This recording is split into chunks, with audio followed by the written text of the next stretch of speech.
Hello children, good morning. Okay children, today I am going to take social for 10th class.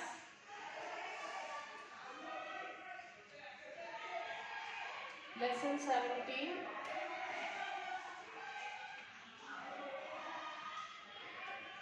Independent India, the first 30 years.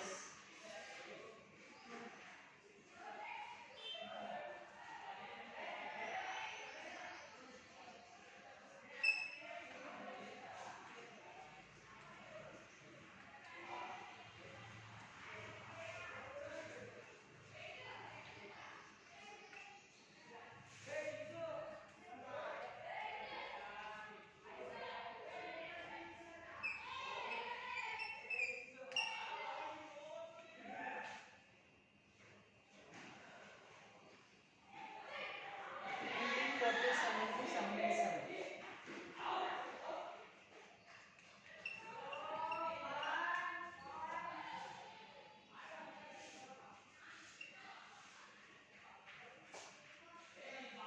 So Green Revolution. So the debate regarding the development strategy was not only not simple but an economic one, but also had political implication. While Nehru and the left of center group within the Congress favored the state-controlled and institutional strategy in agriculture, there was right of center faction which was opposed to state control. They constantly criticized these programs and attempted to water down the proposals. So since this group was most powerful at the state level, they also ensured that most radical plans were not implemented properly. So once it became clear that the existing strategy was not increasing food production, so there was a shift to different strategy between the years 1964 to 67. This attempted to secure the cooperation of the state government as well as increase food production. In a way, it also reflected the change in economic policy after Nehru's death and also the change in economic thinking. So, rise of regional parties and regional movements.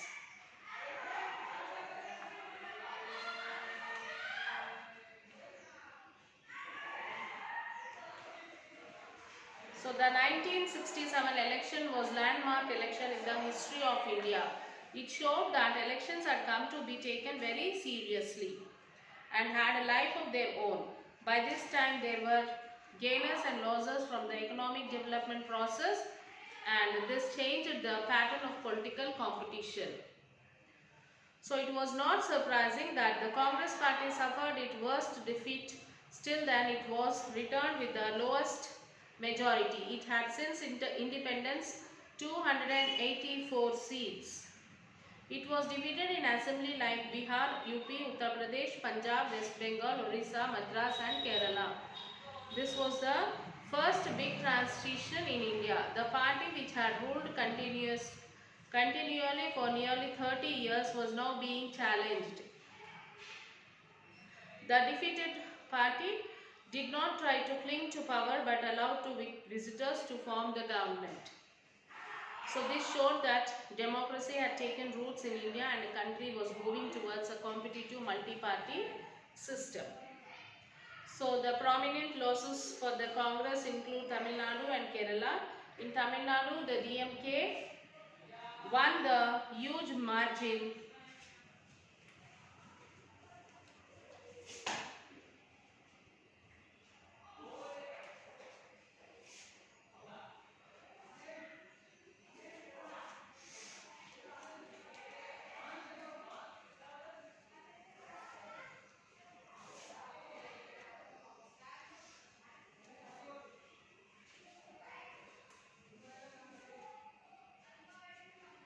Won the huge margin. It also showed the strongly organized regional movements.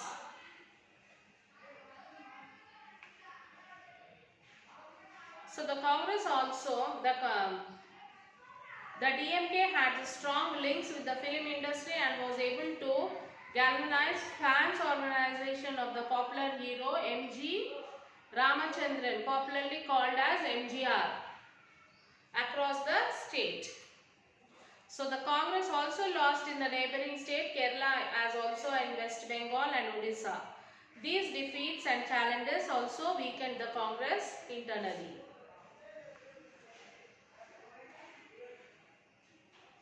Consequently, the Congress government fell and they were replaced by Samyukta Vidya Dal SVD governments. These were basically politicians of legislators against the Congress made up Jan Sangh, Socialist, Swatantra Party and Congress defection besides local parties. So the new governments are an important maker in India political history because it was in a way the first democratic upsurge. It was for the first time that the intermediate caste, the groups who had first benefited from the land reforms and acquired some degree of economic standing, gained political power. These castes include the Jats in Haryana and Uttar Pradesh, Karmis and Koiris in Bihar, Loths in MP as well as the Yadavs in all these states, the Reddys and Kammas in Andhra Pradesh, the Okaligas in Karnataka and the Vellalas in Tamil Nadu. They were the dominant caste in their respective states and also had a significant numerical presence. The DMK itself is the best example of the coming to age of the other dominant backward caste. So many of these SVD governments is Samyukta Vidya Dal. Governments were however short-lived. Their lives were marked by the defection and corruptions. So power seemed to be the only thing that united them. These governments had nothing to showcase. However, the problem is that even today, the regional or state parties are evaluated from this standpoint. This period saw a renewal of a regional sentiment in different parts of the country. In India, in Andhra Pradesh, there was demand for the separation of Telangana. So the movement was spreaded by the students of Osmania University. So there was a demand, like the Andhra Pradesh, there was a demand for the separation of Telangana. And this protest, this movement was taken up by the students of Osmania University, whose main gross was that the benefits of development were reaching only few regions of the state. So in Assam, a new state called Meghalaya was created in December 1969 out of the tribal districts of Khasi, Jaintai and Garo Hills. Punjab, despite being formed in 1966, did not have a capital of its own. During the period 1968 to 69, there were a series of demonstrations asking for Chandigarh, which served as the common capital of Haryana and Punjab, to be given to them.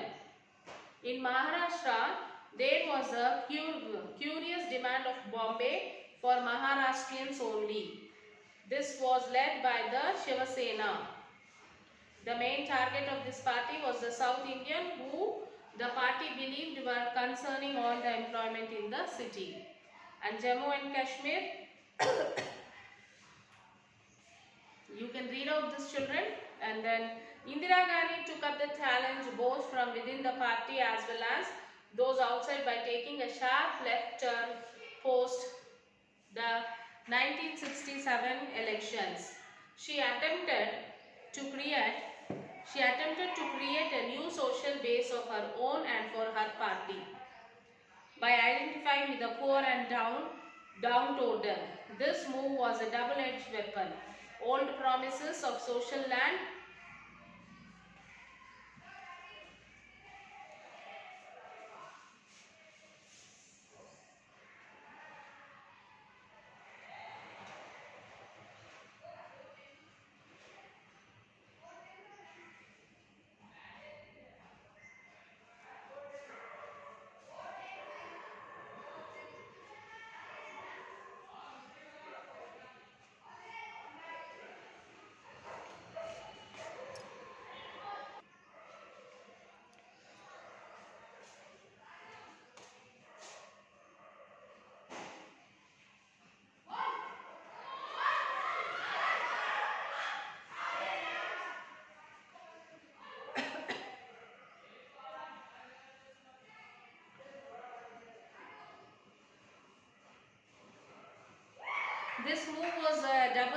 happen.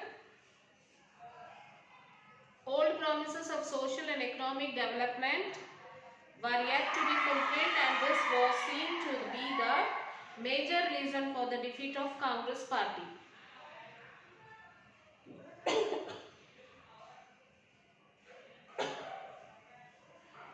In 1967, yet the Congress under Indira Gandhi was making new promise. Less than a decade later, the lack of fulfillment of raising mass expectations created frustration and disheartenment and culminated with the imposition of emergency. So Bangladesh war is in the early 1970s. Trouble was brewing in the East Pakistan, what is now Bangladesh, called as a movement for the assertion of Bengali identity and protest against what was seen as a step-motherly treatment by West Pakistan. In the general elections, the party led by Mujibur Rahman won, but he was arrested and taken to the West Pakistan, and period of military repression of East Pakistan began. So lakhs of people, refugees, and streamed to India, which had to feed and house them. Meanwhile, liberation movement started.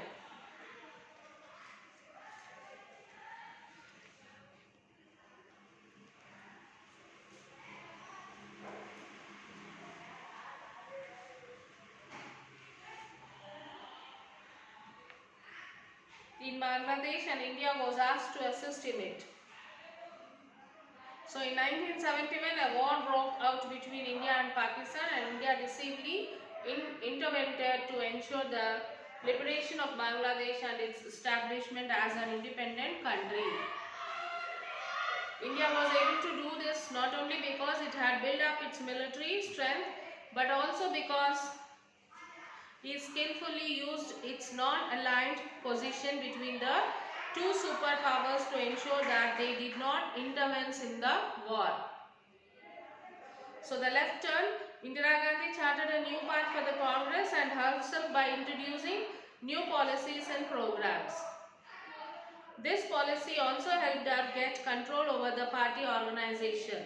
Until 1971, the election to the Lok Sabha and Legislative Assembly were held simultaneously in the most states. Indira Gandhi broke this pattern by calling for early election in 1971 rather than 1972. The Congress went to election using popular slogan Garibi Hatao. It also promised racial restructuring of using popular slogans, the system to benefit the poor and the marginalized. The Congress won with a record margin, and this raised the popularity of Indira Gandhi. The opposition was decimated, her critics were silenced, and she became the darling of the masses. Soon after, there was a war with Pakistan, and India's victory further raised the popularity of Indira Gandhi. So in the Legislative Assembly election held subsequently in 1972, the Congress did well and was riding on the popularity wave of Indira Gandhi. She now had control over both the party as well as the parliament.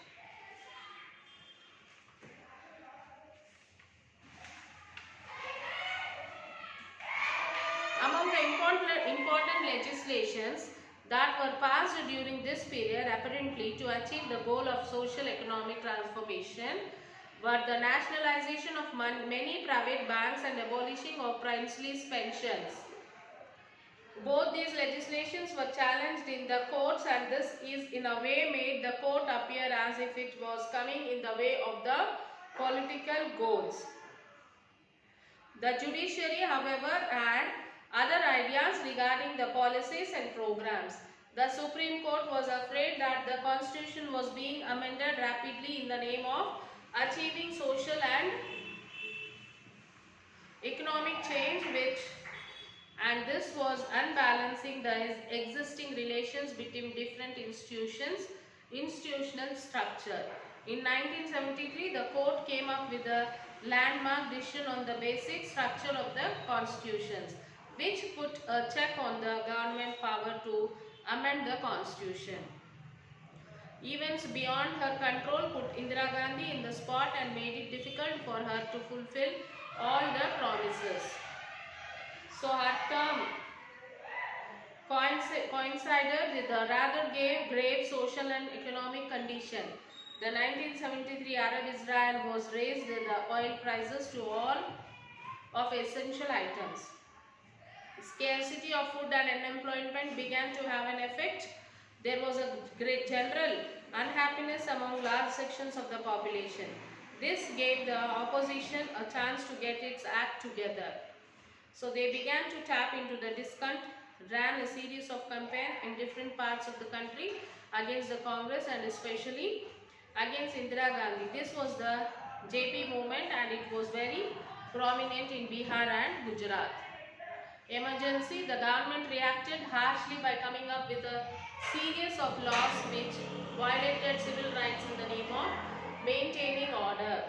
So the opposition also criticized the PM for personalizing the government, meanwhile due to decision of the Allahabad High Court. So Indira Gandhi was unseated from Lok Sabha for violating some election provisions during the 1971 elections. However, she got a stay from the Supreme Court.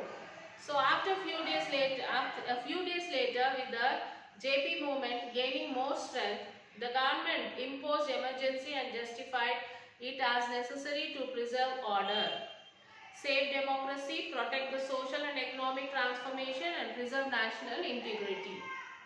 With this, democracy was put on hold. The government began a series of impressive measures claiming that this was necessary to bring order in the country. Many of the fundamental rights were suspended. So there was also instance of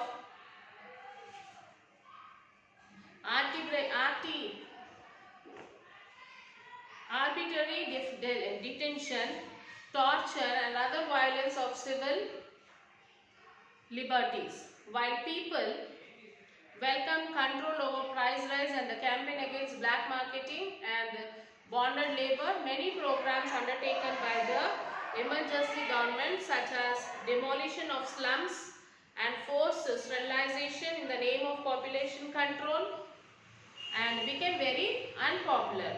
However, in the absence of civic freedom, people could not express their discontent on the government.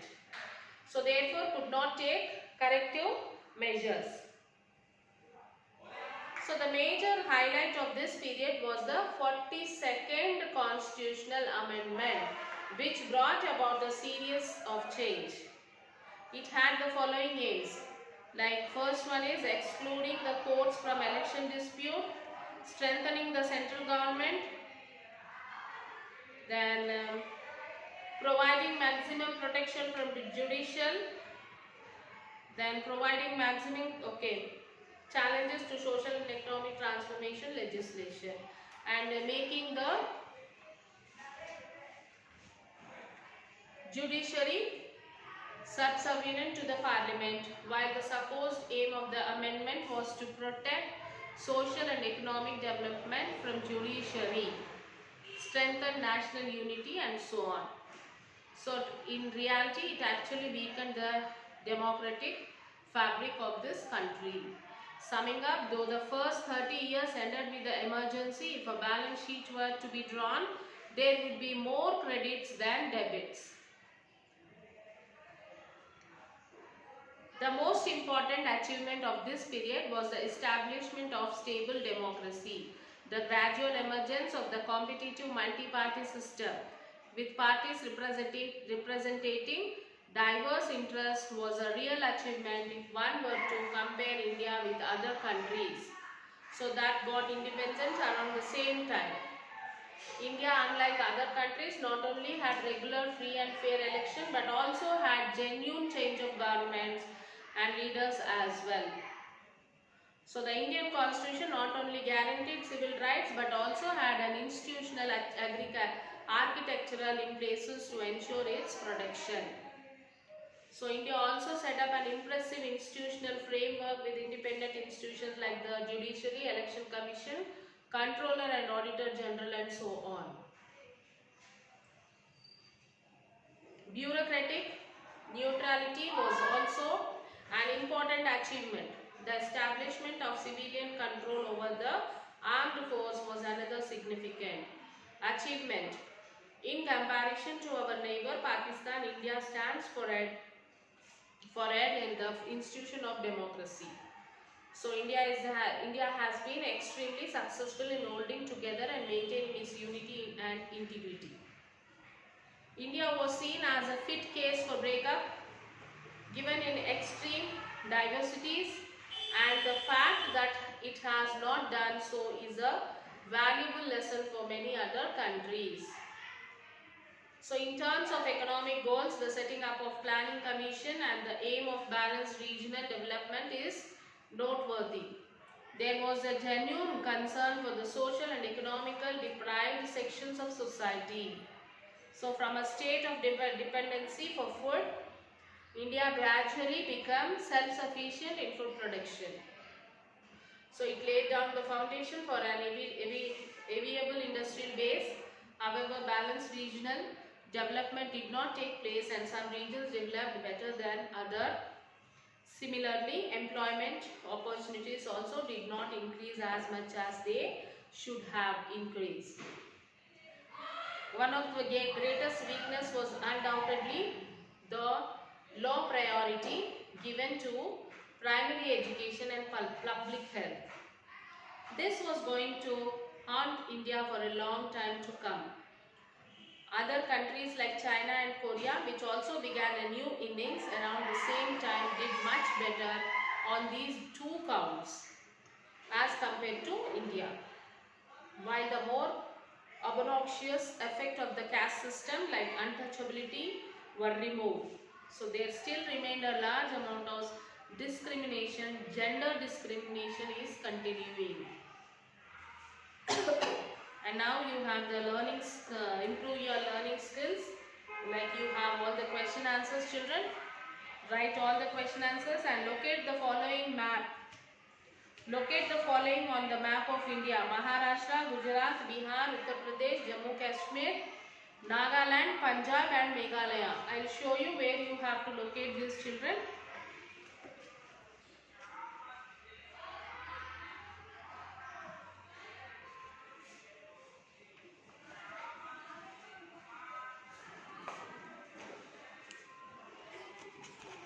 Yes, see this, children, map pointing. This is India map. Okay, and see here Jammu and Kashmir, then Punjab, Uttar Pradesh, Bihar, Meghalaya, Nagaland, Gujarat, Maharashtra. Okay, that's all. So these are the places which you have to locate on the India map. Okay, children.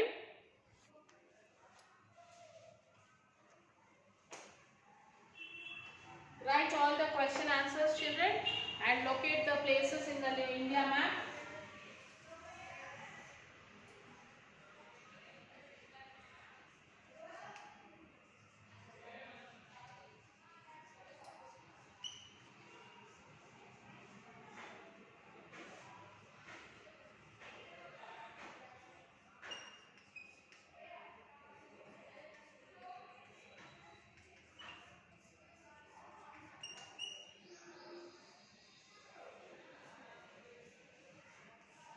So children, read lesson 17, write question answers in classwork and send it to the school mail ID. Okay children, be up to date in your work.